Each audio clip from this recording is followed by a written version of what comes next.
नमस्कार दोस्तों, वीडियो में आगे बढ़ने से पहले चैनल को सब्सक्राइब कर लीजिए और बेल आइकन दबा लीजिए ताकि हमारी हर वीडियो की नोटिफिकेशन सबसे पहले आपको मिल सके। दुनिया में शायद ही ऐसा कोई मुल्क होगा जिसे भीख मिलने पर वो खुश हो जाता हो कि मुझे कहीं से तो भीख मिल गया।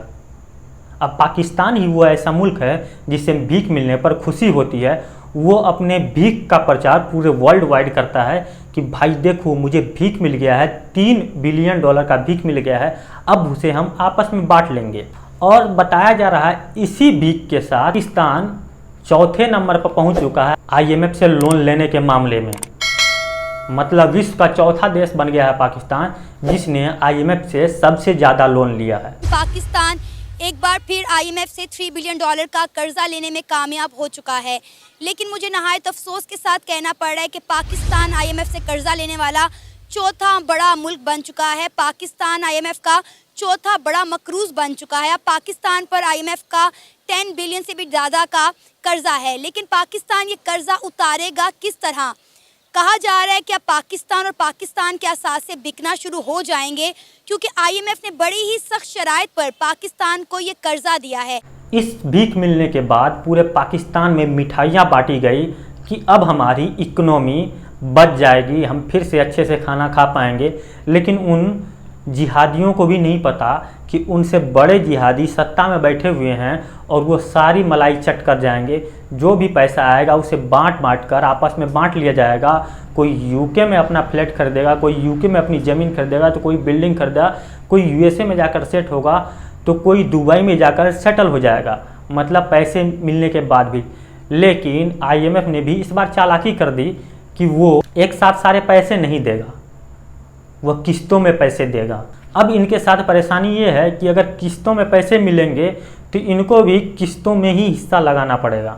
इससे एक बात समझ में आती है कि पाकिस्तानी चाहे कितने भी गिरे हुए हों, चाहे कितने भी जिहादी कौम के लोग वहाँ पर हों, उनके राजनेता जिहादी हों, उनके नेता जिहादी हों, उसका मंत्री जिहादी हो, वो अलग मैटर है।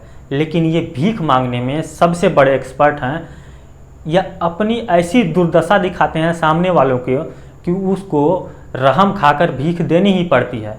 इन्होंने IMF से लगभग 23 बार से ज़्यादा लोन के लिए पहुँचे थे कि हमें लोन दे दो। मतलब सोचिए, एक ही भिखारी एक आदमी के पास 23 बार भीख मांगने पहुंच जाता है कि भाई मेरे पैसे ख़त्म हो गए हैं, मुझे फिर से लोन दो। ये लोग अपनी इकोनॉमी सुधारने के बजाय, अपने आवाम को आटा खिलाने के बजाय, अपने आवाम को टमाटर खिलाने के बजाय, प्याज खिलाने के बजाय, ये लोग अपनी जेबें भर लेते हैं। अभी हाल में ही जब इमरान खान अरेस्ट किया गया था तो आपने देखा होगा कि वहाँ पर एक दंगा शुरू हो गया था, और दंगे में वहाँ पर जो पाकिस्तान के जनरल का ऑफिस था उसे भी लूट लिया गया। कुछ लोग वहाँ से मुर्गे चुरा कर भागे, तो कोई मोर चुरा कर भाग गया, और कोई फ्रिज में पड़ी स्ट्रॉबेरी चुरा लाया, तो कोई मटन बिरयानी तक चुरा लाया। अब सोचिए वहाँ की स्थिति कैसी है कि लोगों को खाना चुराना पड़ रहा है। और जिस देश में खाना चुराना पड़े उस देश के बारे में अगर आप जितना भी बोलेंगे वो कम ही होगा, क्योंकि उन जिहादियों को जो लुटेरे थे वहाँ पर, जो लूट रहे थे उन सब चीज़ों को, उनको पता ही नहीं है कि ऐसा भी खाना होता है। और पाकिस्तान में जो ऊपर के पदों पर बैठे हुए लोग हैं वो ऐसा भी खाना खाते हैं।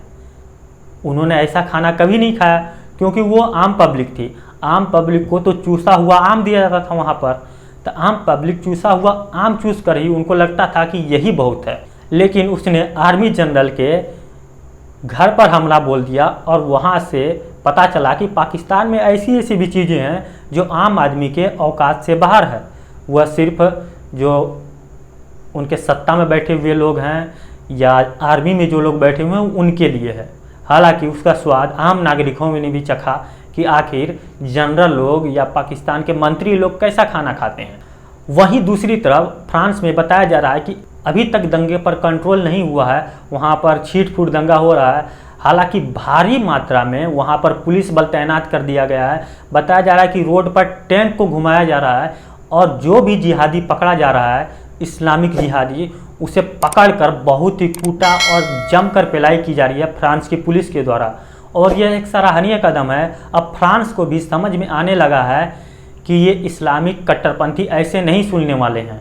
फ्रांस इतना दिन से सेकुलर बन के बैठा हुआ था कि किसी भी कंट्री में अगर किसी भी इस्लामिक कट्टरपंथी पर अगर वो कोई गलती करे और उसे सज़ा मिलती थी तो फ्रांस कहता था world is watching, world is watching, world is watching. आज पूरा वर्ल्ड देख रहा है और फ्रांस जल रहा है।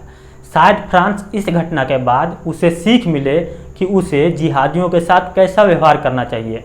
हालांकि फ्रांस ने एक कड़ा कदम उठाते हुए पाकिस्तान, सीरिया, तुर्की समेत कई अरब देशों के जो मुस्लिम हैं उनको फ्रांस में इलीगल इमिग्रेशन के लिए बैन कर दिया है। उन्हें फ़िलहाल के लिए वीज़ा नहीं मिलेगा क्योंकि फ्रांस खुद जल रहा है। फ्रांस ने उन लोगों को आश्रय दिया जो उसके अपने नागरिक थे ही नहीं, वो अपना दिल बड़ा करके, बहुत बड़ा करके सभी लोगों को अपने पास बुला लिया कि आइए, हमारे दरवाजे खुले हुए हैं, आप रह सकते हैं, आपको यहाँ पर खाना देंगे, नौकरी देंगे, आपको रहने की व्यवस्था देंगे। और अंत में वही लोग फ्रांस को जला देते हैं।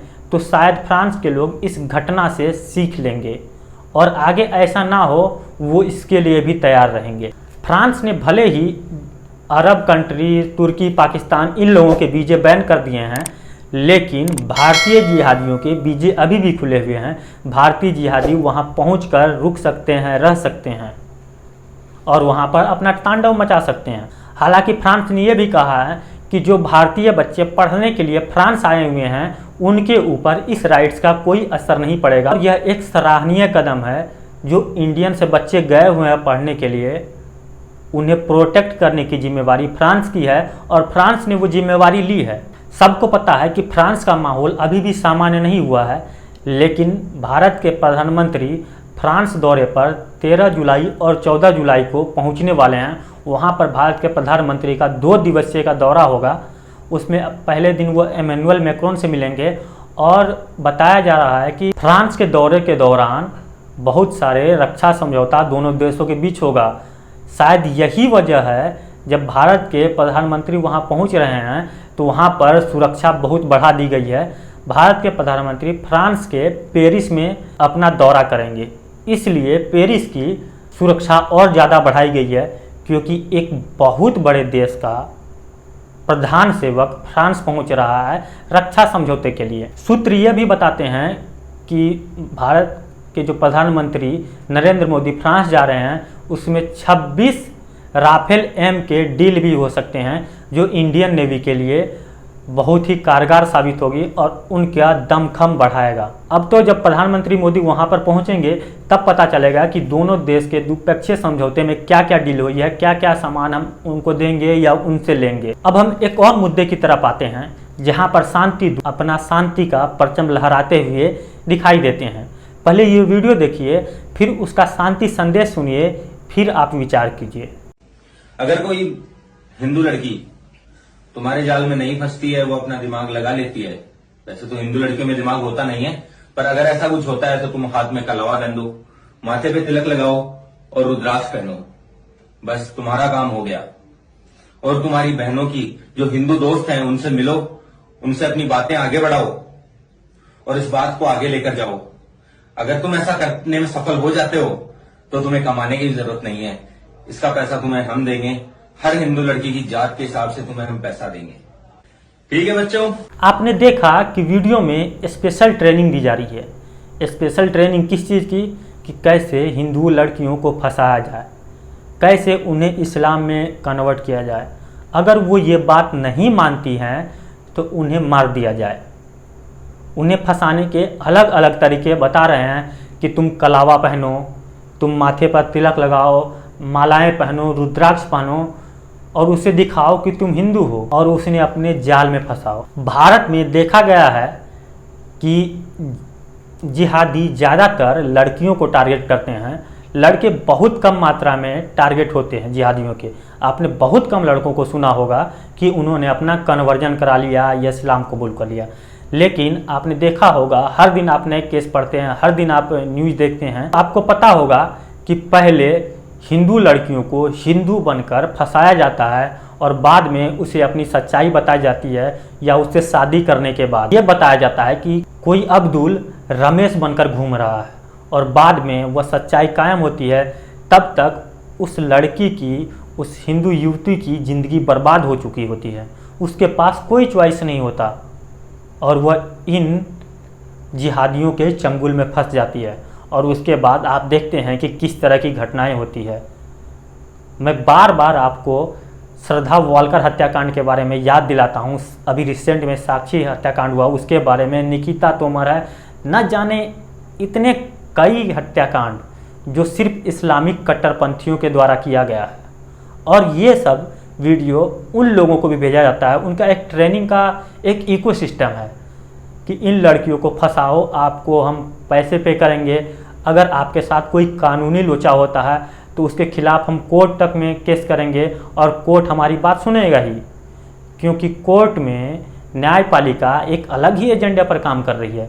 इसलिए शांति दूतों के जो भी केसेस होते हैं उनको पहले सुना देखा जाता है, उसके बाद हिंदुओं का नंबर आता भी है और नहीं भी आता है। इसलिए मैं विशेषकर हिंदू लड़कियों से आग्रह करना चाहता हूं कि आप किसी भी ऐसे शांति दूत के झांसों में ना आएं और आंख मूंद कर किसी पर भी भरोसा ना करें। क्योंकि मैंने देखा है जहां तक बहुत सारी लड़कियां ऐसी होती है कि उन्हें अगर कोई प्यार से 2-4 बातें भी कह दे तो उन पर भरोसा कर लेती है और उनकी हो जाती है। और बाद में जब उनकी आंखें खुलती है तो बहुत समय बीत चुका होता है और उसे जिहादी अपने जालों में कुछ ऐसे फंसा लेते हैं कि उसका बाहर निकलना मुश्किल ही नहीं, नामुमकिन हो जाता है। इसलिए आपको और अपने परिवार को इन जिहादियों से सुरक्षित रहना है और सतर्क भी रहना है। बाकी आप खुद समझदार हैं, आप क्या सोचते हैं इन मुद्दों पर। अगर आपकी कोई राय या कोई विचार है तो आप कमेंट के जरिए हमें दे सकते हैं। अगर ये वीडियो आपको पसंद आए तो वीडियो को लाइक कीजिए, अपने दोस्तों के साथ शेयर कीजिए। अगर आप हमारे चैनल पर नए हैं तो चैनल को सब्सक्राइब कर लीजिए और बेल आइकन दबा लीजिए ताकि हमारी हर वीडियो की नोटिफिकेशन सबसे पहले आपको मिल सके। ये वीडियो देखने के लिए आपका बहुत बहुत आभार।